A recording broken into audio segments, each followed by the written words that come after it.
Welcome back! My name is ballerscuba. This is Video Games Over Time! We are still in 1986, and we are still in The Legend of Zelda.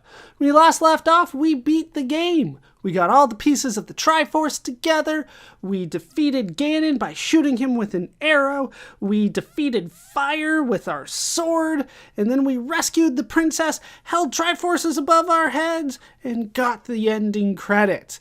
It was a good time.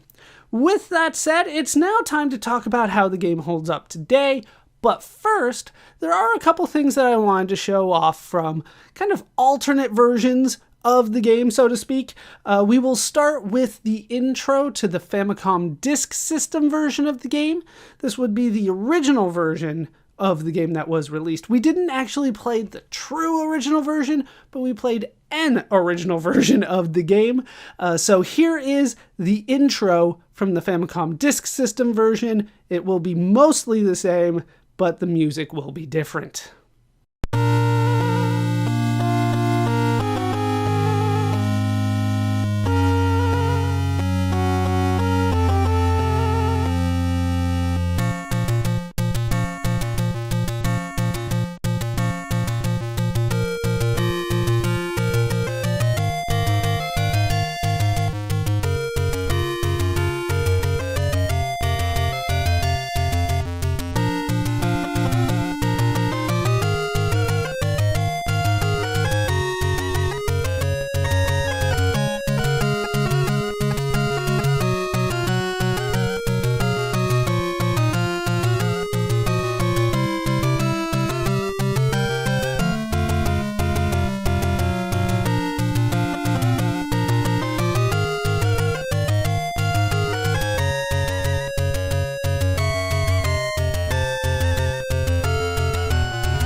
Personally, I like that music better. I think it sounds better than the version that we ended up playing, but that version's a little bit more difficult to deal with than the version that we ended up dealing with ourselves.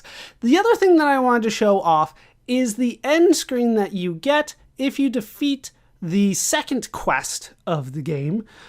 Here is that screen. It says, "You are great," and then it says your name. And then it says, "You have an amazing wisdom and power," end of The Legend of Zelda 1. So they're already teasing that there might be another Legend of Zelda at some point. But when I say it says your name, there is a secret, so to speak, that you can do. If you name your character, if you name Link Zelda to start the game, you don't end up at the first quest. You just kind of skip that and go straight to the second quest. So if you do want to just do the second quest, the harder quest, so to speak, definitely the one that less people play or know, you can do that by putting Zelda as your name, and boom, you're straight in there. All right, so those are the two things that I wanted to show off. Now it's time to talk about how the game holds up today. I would say that the game holds up very well. The first question that I ask is, did I have fun? And yes, of course I had fun. Now, with that said, did I have the best run of Zelda that I've ever had? No. I was stubborn. I didn't play well myself, but I still had fun. I definitely stuck around with the boomerang too long. I probably needed to use the rod a bit more. I didn't even show off its upgrade because I was like, yeah, forget it. I don't want to use the rod. But I didn't explain a few items. I should explain them. The magic book turns your magic rod into a more powerful rod. And then when you fire it, it will actually put fire onto the ground. The problem is that you can get hit by the fire. It's one of the reasons I don't like using the rod all that much. I keep running into the fire that I use. I didn't talk about the power bracelet. The power bracelet allows you to push those gravestones, and a couple other things like that. And then we didn't have the most optimum run or anything like that by any means. I made probably a plethora of mistakes as we played, but I still had fun playing it. It's a fun game. You don't always need to play it the best way possible in order to have fun in a game. I bring that up because a lot of people have a lot of very strong opinions on how the game should be played. But I think that one of the beauties, I guess you could say, of the game, one of the best selling points of the game is that you can kind of play it in any order that you want with some limitations. There are some dungeons that you're not going to be able to defeat without certain items, right? You're going to need the step ladder in order to make it through several dungeons. So if you don't have that, you got to go find it.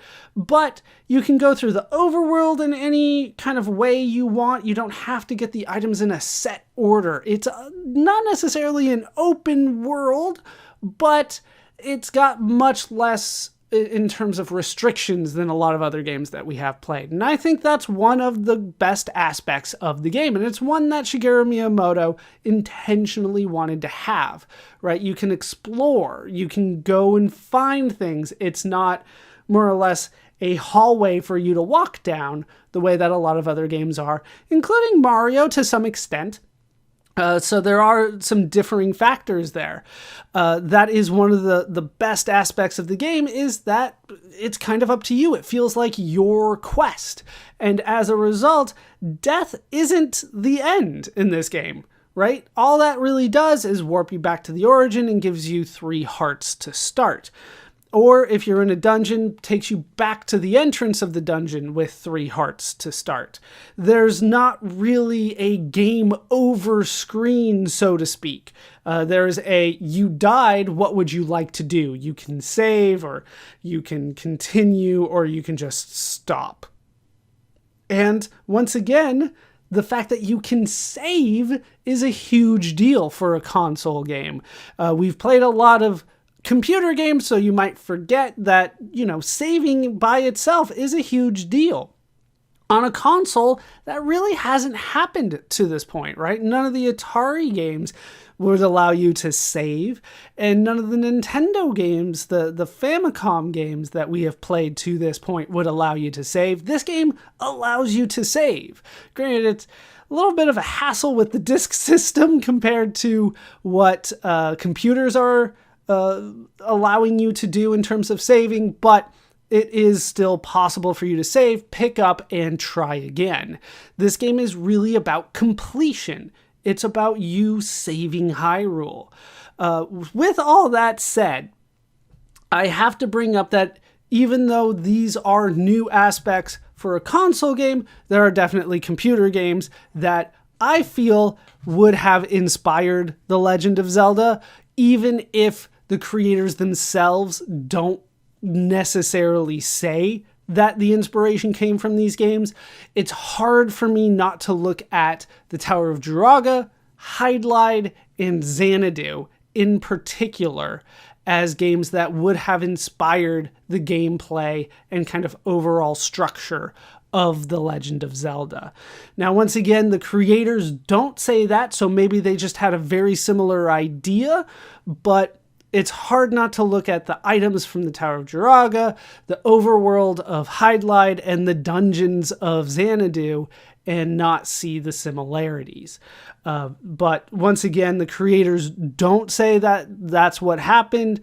They don't say that's what inspired them, so I'll probably just leave it there. I noticed the similarities, even if they don't say the similarities are intentional. In terms of gameplay, I think that the gameplay is good. I think that the game is a lot more fun when you're at full health, when you have the ability to shoot out those sword beams. It just feels so much nicer to go through the game, and then all of a sudden you get hit once, and now you're down to just your sword and your melee attack, and there's certain enemies that care and certain enemies that do not care that you hit them. And so the game's a lot more fun for me when I'm basically treating it as if I have some sort of shooter type game, as opposed to a physical attack with a sword. it is a little weird to think of it that way, that I have a sword-wielding fantasy kind of medieval-inspired character, and I'm shooting things from a distance with my sword, but that's how it works. Then again, we killed fire with swords. It's not the first time we've done that either. Xanadu comes to mind again. Kill the fire with your sword. Call it a day. But I think the dungeons are really well done. I think that the aspect of just kind of walking around and seeing what happens, all the different secrets in the game, even if they are almost purposefully obtuse, it's not going to be something that you naturally think, oh, I bet I can bomb this particular rock, or I'm going to set this particular tree on fire, and then I'm going to get some rupees. That's probably not a thought process that you have, but eventually you will figure out some of them. But some of them are actually required to beat the game. You can't make it to level 8 unless you burn the tree. That does stand out quite a bit, don't get me wrong, but I don't think a young kid is going to think, hey, that tree's all by itself, I bet I can burn it. But that is kind of normal for the time. We've kind of talked about that before. Many games have aspects where if you want to make it further, you have to kind of just guess right or know already what is going to allow you to go further. You have to guess, I can bomb here, and there's not really a clue. Even though the game does have several clues, they don't always point you to the answer that you're going to get, and then there's several things that you need to do where there is no clue in the game. There would have been a clue for the arrow for Ganon, but we didn't go through that. There was a lot that we didn't really go through. I didn't really go over the warping system all that much, although we did warp once and it just took us right back to the same spot, I believe. I showed that. There were definitely several cut segments where I was like, this was not good. Let's try that again. So I believe I showed that one. I apologize if I didn't. But in terms of the gameplay, I feel that it is really good for the time, but it is probably the part of the game that aged the worst in terms of what you need to do to win and the difficulty level. It is a difficult game to start. It is difficult at the end. Those Patra were doing a number on me. I probably should have been using the rod on them. I think the rod works on them. But I was kind of stuck on, I need to use the boomerang and the sword, and that's not the way to play Zelda. It just isn't. You kind of want to vary your item usage a lot. The rupees, I didn't need nearly as many as I thought. I thought for whatever reason that the end of the game was going to be harder for me than it ended up being. I'm not sure why, but yeah, my gameplay is a completely different thing. So the gameplay, I think it held up the worst of kind of all the aspects of the game, but it's still fun. It's still absolutely a fun game. I would recommend this game for a lot of people. For anybody kind of interested in classic gaming, I don't think you can skip this one. I think the graphics hold up better than the regular gameplay. Everything kind of looks interesting. It looks like it's supposed to. I'm seeing a skeleton and I'm seeing a mummy, even if they have different names. I'm seeing bats. They look like they're supposed to.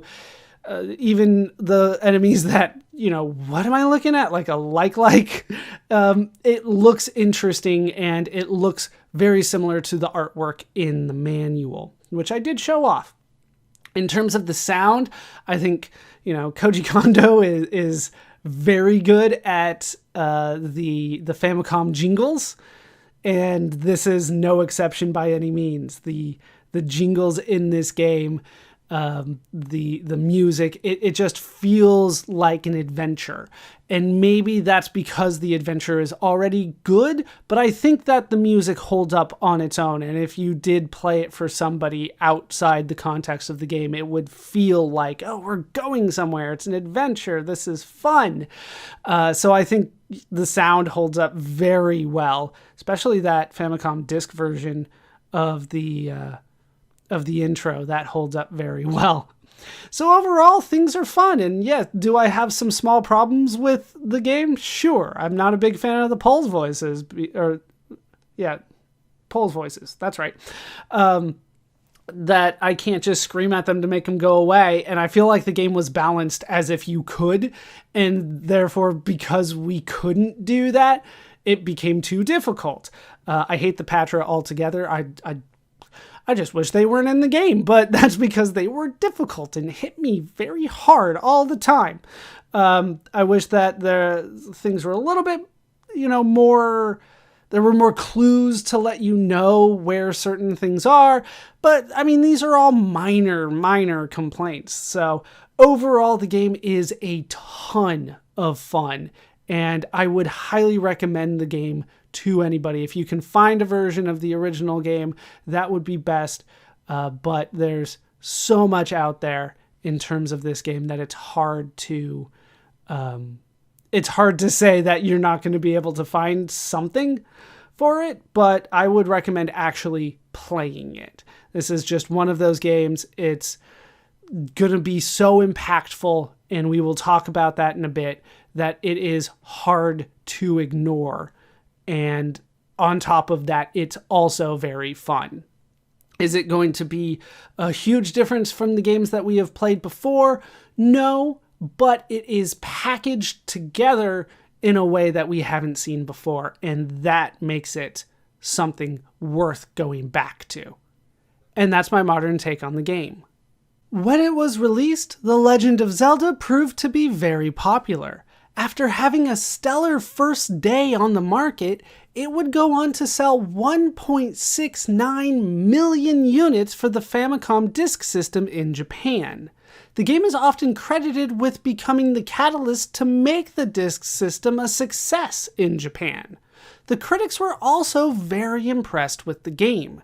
In particular, the music, the writing, and the gameplay were seen as highlights.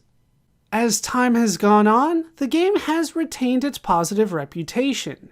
It is seen as one of the most influential video games of all time, often considered a forerunner of action role-playing games, though whether it is actually a role-playing game itself is often up to debate.